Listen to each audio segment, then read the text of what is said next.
है करो या मरो की। श्रीलंका लिए कोई स्थिति नहीं है, लेकिन श्रीलंका का अभी भी एक मुकाबला बचा हुआ है, और वो कहते हैं ना कि हम तो डूबेंगे सनम, तुमको भी लेके डूबेंगे।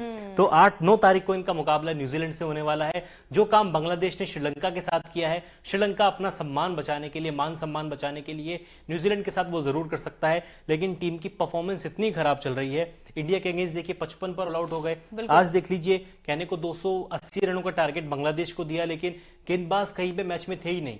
210 पे आज अगर अखिल क्या लगता है आपको कि अगर 300 या 320 रन बने होते तो शायद थोड़े से, हाँ, अगर यहाँ पे 20 से 25 रन फालतू होते ना श्रीलंका के पास, आपने सही कहा, 300 रन अगर बोर्ड पे होते तो श्रीलंका ये मैच जीत सकता था। क्योंकि एंड में आके आप देखिए 210 पे तीसरा विकेट गिरता है शाकिब उल हसन का, जो कि 82 रनों की शानदार पारी खेली। उसके बाद शंटो आउट हुए 211, यानी कि 1 रन के भीतर इनके 2 विकेट गिर चुके थे। 249 पर 5वां विकेट गिरा, 255 पर 6ठा, और फिर 269 पर 7वां। यहाँ पे मुकाबला बहुत रोमांचक हो चुका था, और अंकिता तो ऐसे ही मान के चल रही थी कि श्रीलंका ये मैच जीत जाएगा, लेकिन थोड़ी बॉलिंग कमजोर रह गई, क्योंकि दिलशान मधुशंका के अलावा इस टीम की ओर से कोई नहीं चला। तिक्षाना 2 विकेट लिए, कुसन रजीता 4 ओवर 47 रन, बहुत ही खराब गेंदबाजी इनकी रही। मैथ्यूज के बारे में क्या कहोगे? 2 विकेट, देखिए 2 विकेट लिया उन्होंने, वो भी शाकिब अल हसन का, जिन्होंने उन्हें टाइम आउट का ऐलान किया था, अपील की थी जिन्होंने, और आज उन्हें आउट करके उन्होंने भी जो सेलिब्रेशन किया है अखिल, कि भाई आपने मुझे टाइम आउट किया और मैंने आपको भी आउट किया।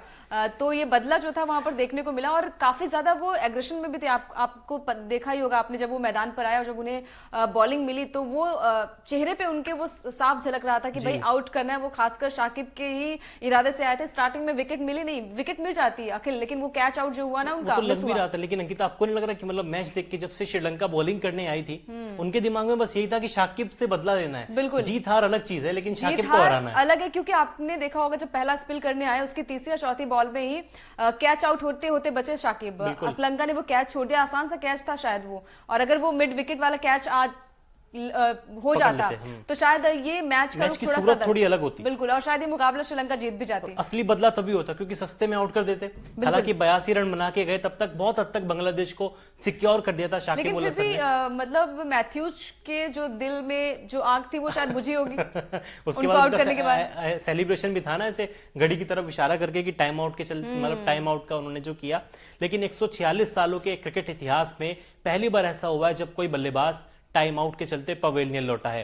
फर्स्ट क्लास क्रिकेट में, घरेलू क्रिकेट में ऐसा कई दफा हो चुका, लेकिन इंटरनेशनल क्रिकेट में मैथ्यूज पहले बल्लेबाज बने हैं, पहले खिलाड़ी बने हैं जो टाइम आउट के चलते पवेलियन लौटे हैं। बिल्कुल, और साल 2006 और 7 की बात करूं तो सौरव गांगुली भी, जब साउथ अफ्रीका के खिलाफ वो मैच था, सीरीज थी, वहां पर भी टाइम आउट होते होते बचे थे, मतलब हो जाते, लेकिन कप्तान जो थे वहां पर ग्रीन स्मिथ जो थे, उन्होंने उनको आउट करार नहीं दिया। तो ये पहली बार इतिहास में ऐसा हुआ है। यही खेल भावना जो कि शाकिब उल हसन ने नहीं दर्शाई, क्योंकि भाई क्रीज के अंदर आ चुका है बल्लेबाज, स्टांस ले चुका है बैटिंग का, तो आप उसको फिर टाइम आउट की अपील उसके बारे में नहीं कर सकते। पता नहीं क्या रूल था क्या रूल नहीं था, लेकिन मैं शाकिब उल हसन के खिलाफ जाऊंगा। अखिल जो ये रूल है ना, ये वर्ल्ड कप में अभी का रूल यही है कि आपको 2 मिनट का टाइम दिया जाएगा। वैसे तो अगर मैं आईसीसी के नियम की बात करूं तो 3 मिनट का टाइम होता है, लेकिन इस वर्ल्ड कप में ये 2 मिनट का टाइम था, और शायद मेरे हिसाब से अगर खेल भावना दिखाते तो आउट नहीं देना चाहिए था आपको। बिल्कुल खेल भावना दिखानी चाहिए थी शाकिब उल हसन को, जो उन्होंने नहीं दिखाई। और क्योंकि देखिए कोई बड़ा ऐसा मैच था नहीं कि भाई हमें सेमीफाइनल की रेस में बरकरार रहना है, क्योंकि दोनों ही टीमें अगर श्रीलंका को यहाँ पर पॉइंट्स में मिलते तो वो भी 8 पॉइंट होते। उसके अलावा आपके पास, क्योंकि बहुत सारी टीमें हैं जो कि अपना मुकाबला खेलेंगी जिनके 10 पॉइंट्स हैं, तो अगर 2 पॉइंट्स मिल जाएंगे उनको तो वैसे भी वो सेमीफाइनल में पहुंच जाएंगे। आपके पास कोई चारा था ही नहीं, लेकिन यहाँ पर वही होती है ना, खेल भावना, अपने नफरत की भावना शायद यहाँ पर एक तरीके से बन गई है। और बांग्लादेश की टीम जानी भी इसीलिए जाती है, बहुत इस तरह की चीजें करते हैं, ऑन फील्ड हो या ऑफ फील्ड हो, जीत के बाद चाहे नागिन डांस हो, नागिन वाला सेलिब्रेशन इनका बड़ा वायरल होता है। और जो मिसबिहेव प्लेयर्स के साथ या अंपायर के साथ बांग्लादेश की टीम कभी कभी कर देती है, तो वाकई में ये अच्छा नहीं लगता। लेकिन अपने पहले सेगमेंट की ओर बढ़ते हैं लाइव में।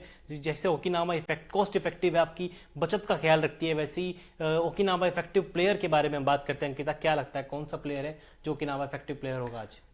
देखिए मेरे हिसाब से तो असलंका ही होने चाहिए, जिन्होंने श्रीलंका के खिलाफ आप शतकीय पारी खेली। और आपको मैं बता दूं कि मतलब अरुण जेटली स्टेडियम जो है वो स्वर्ग माना गया है शतक के मामले में, बल्लेबाजों के लिए, क्योंकि 9 शतक आ चुके हैं। आज श्रीलंका के बैट से जो शतक आया वो 9वां शतक है अब तक के वर्ल्ड कप में। तो मतलब हर कोई बल्लेबाज यहाँ पर अच्छी बल्लेबाजी कर रहा है, चाहे भले ही सेमीफाइनल की रेस से दोनों टीमें बाहर होंगी, लेकिन हर एक बल्लेबाज ने यहाँ पर शतक अपना पूरा किया है। रोहित शर्मा ने भी इसी मैदान पर लगाए थे।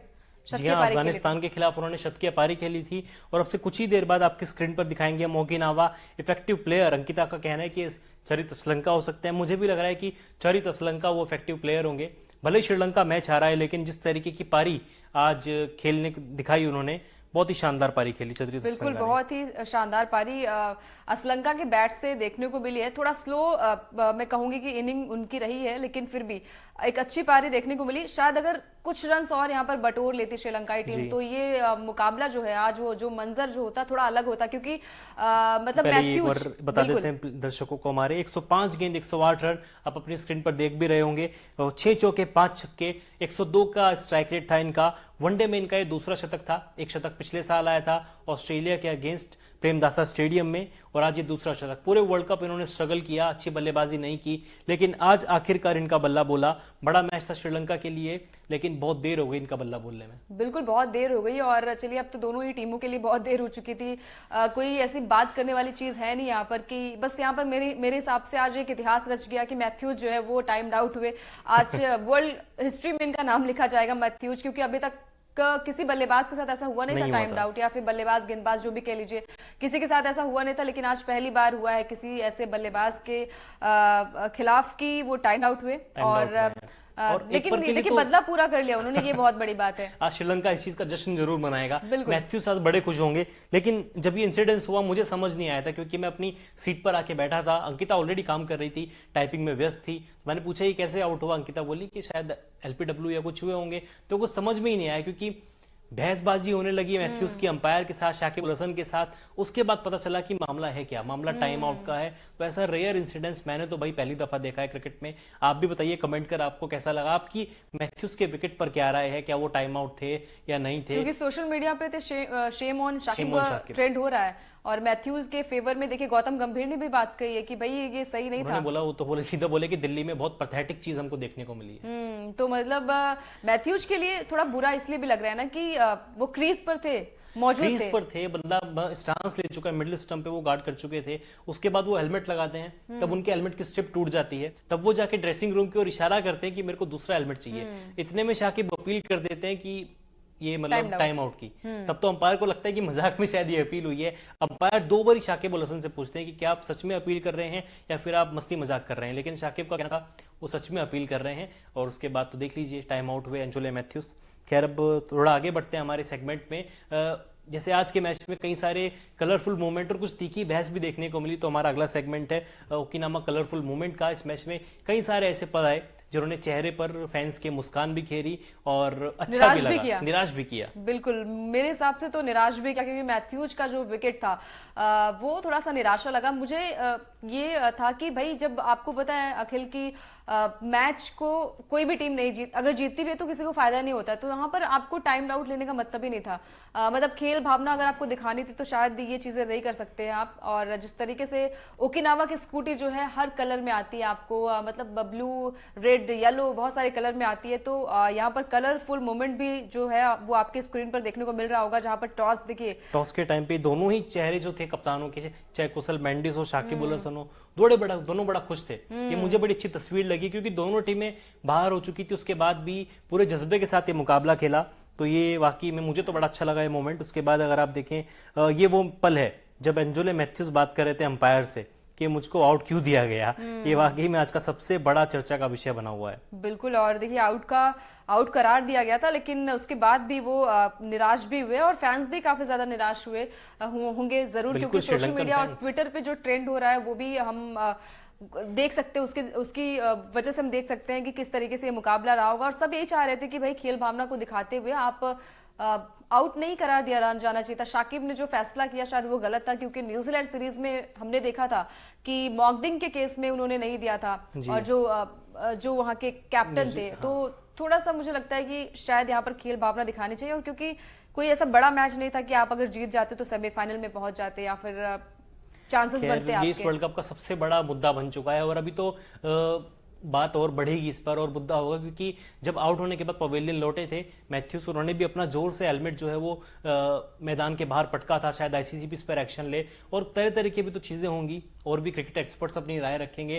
तो ये मुद्दा वर्ल्ड कप के फाइनल तक खत्म होने वाला, मुझे तो नहीं लगता कि खत्म होने वाला है। बिल्कुल खत्म नहीं होने वाला है, क्योंकि दोनों ही टीमें जो हैं वो अपना अपना फ्रस्ट्रेशन एक तरीके से मैं कहूंगी कि निकाल रही थी। चाहे वो शाकिब अल हसन की मैं बात करूं, चाहे मैं श्रीलंका की बात करूं। श्रीलंकाई टीम ने स्टार्टिंग में थोड़ा अच्छा स्टार्ट किया था, लेकिन उसके बाद से कोई मैच ऐसा था नहीं कि जिसमें दमखम दिखाई दे।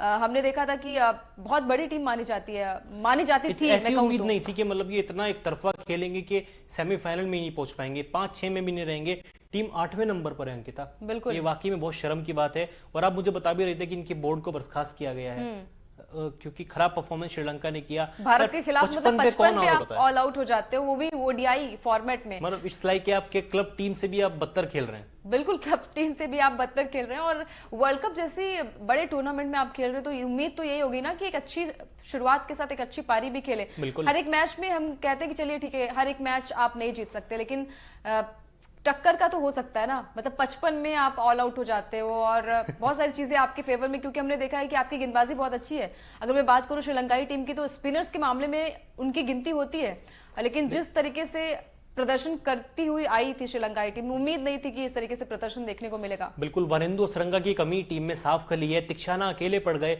विकेट उनको मिले नहीं, लेकिन दिलशन मधुशंका ये एक ऐसा खिलाड़ी उभर कर आया है, युवा तेज गेंदबाज, 22 विकेट ले चुके हैं इस वर्ल्ड कप में। 22 विकेट उस टीम के खिलाड़ी ने लिए हैं जो टीम 8वें नंबर पर है। तो आप सोच सकते हैं कि उसका परफॉर्मेंस कितना अच्छा रहा होगा, चाहे साउथ अफ्रीका हो, इंडिया हो, ऑस्ट्रेलिया हो, पाकिस्तान हो, बड़ी बड़ी टीमों के खिलाफ उस खिलाड़ी ने विकेट लिए हैं और टॉप ऑर्डर के विकेट लिए हैं। ऐसे नहीं है कि मिडिल ऑर्डर को भी खेला या फिर लोअर ऑर्डर के विकेट लिए, टॉप ऑर्डर के विकेट लिए हैं, तो उस खिलाड़ी की तारीफ बनती है।